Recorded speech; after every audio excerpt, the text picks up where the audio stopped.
Hi there, welcome to Joyned. This is the quick start guide and how to get started. So firstly, I've got my screen open here. This is the web app, and so if you've come via our website and signed up, you'll end up on this screen here or something very similar to it. I've got an example organization here called Swiftline Logistics. And on the left-hand side, the system has created for me some communities, some groups. Then on the right-hand side, this is the content. These are the messages that have been sent into this group, again, automatically. It's got some helpful information on how to get started, but the main thing is we want to get the app onto our phone. So I've got my phone here. It's a bit of an old one. But if I click that, I've also downloaded the app in advance of this just to make this a bit quicker for us. So if I click that, it's going to ask me to put my details in. Now, we need to put in here the same details, or at least the same email address as we used during the sign up. So I've kind of made one up here, because this is going to tie our two accounts together, the phone and the desktop. Again, it's going to send us an email like it did before. If I just wait for a second, that should come through. There we go. Log in. It's going to take me back into the app. So here we are on the right hand side, we've got my phone. It's showing exactly the same content as we have on the left hand side, which is my desktop. So we've done that first step. Again, on the right hand side, you've got the link to this video here and a message that basically tells us how to get to the admin panel. So I'm going to do that now. So here's the admin panel, completely as it's been automatically created by the system. I've not done anything else. So I'm going to point out a few things just to get us started on this screen. So on the right hand side, straight away, we've got a button here where we can click to contact us if you've got any questions. We're available on that. Just going to close that down. But in the main screen here, this is the list of our communities. These are the lists of groups that have been created for us. So we'll go and edit some of those in a moment. And we've got a button up here to create new ones. On the left hand side, we've got our communities. This is the screen we're on at the moment. And then underneath, we've got these additional navigation, which is actually points to a part of the system called areas. Now, areas are kind of like labels or like folders. They're places where we can put communities, and we'll do that in a moment. So you'll see that under this example shift team area, we've got shift team 1, shift team 2. Under the example warehouse area, we've got warehouse 1, warehouse 2. But if we come right back up to communities, we get all of the list there, which now also includes company news, staff onboarding, this kind of thing. We'll come to community finder and organization in a moment, as well as safeguarding. Let's look at the community list screen.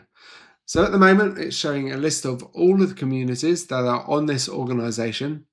We can edit them, which we'll do in a moment, and we can also click add up here. We'll do that first. So let's click add. I'm going to choose where we want the community to be placed, so what area we want it in. So I'm just going to click no area for now. And we've got three main options: invitation only, open, and super communities. We're going to look at invitation only first. So these are communities where the member must add their details in order to join it. They've got to be invited via QR code. They're invited by a link, and we can set this up in here. So this is an invite only community. We could add an image if we want to, add some additional details. Here we can choose whether we have chats or reactions or comments, lots of different options that you can explore. Main thing is I'm going to click create, and I'll come back to the community list, and there we go.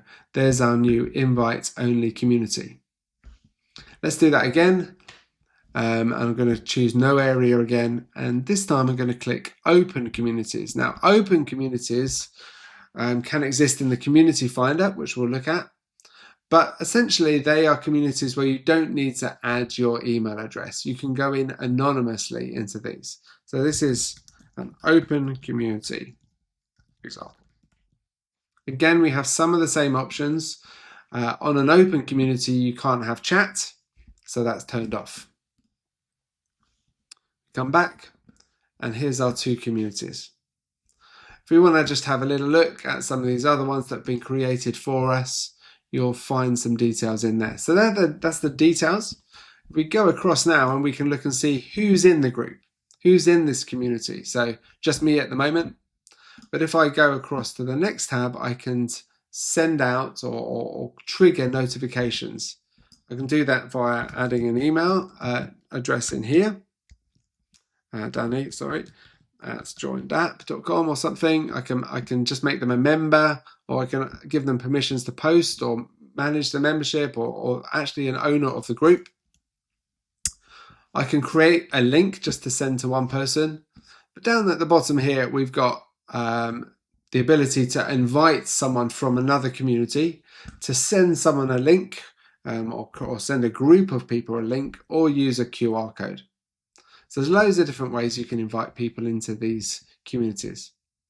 We're not going to touch these parts at the moment, except to say under Insights, you'll be able to get kind of graphs and information about what's happening in the community itself. The final thing to show on this screen is just how areas work. So we've talked already about these example shift team areas and example warehouse areas.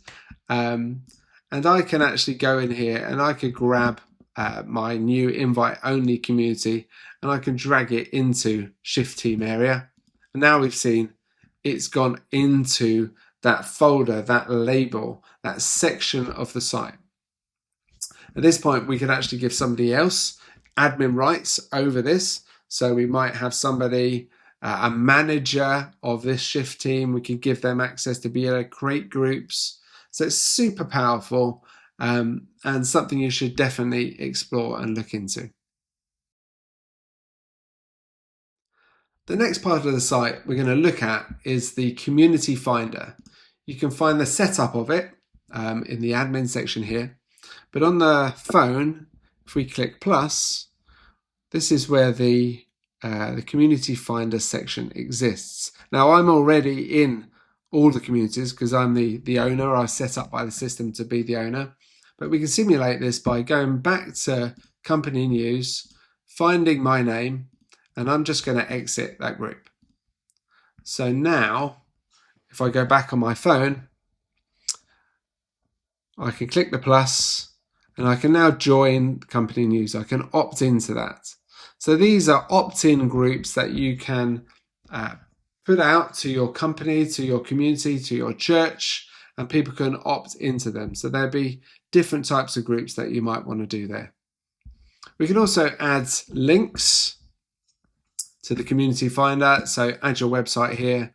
I could change this to Swift Line website or something. Swiftline.com.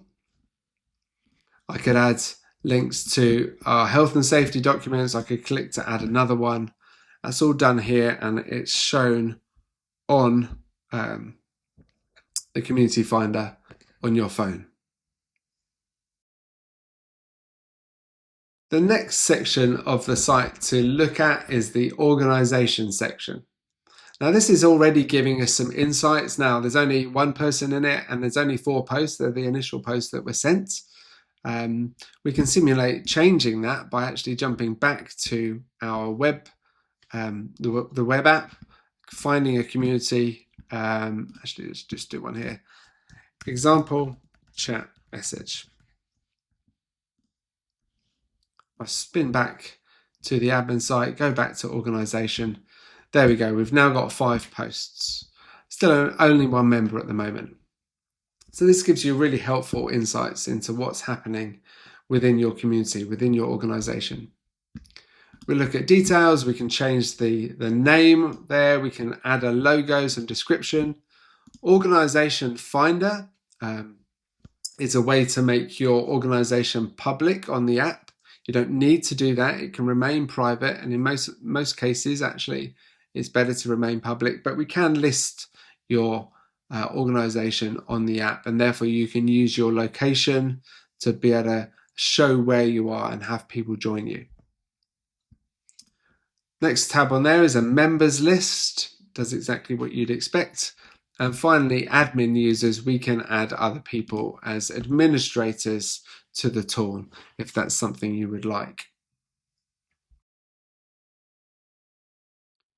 The safeguarding log tab shows a list of all the actions that have happened behind the scenes that you might want to know about.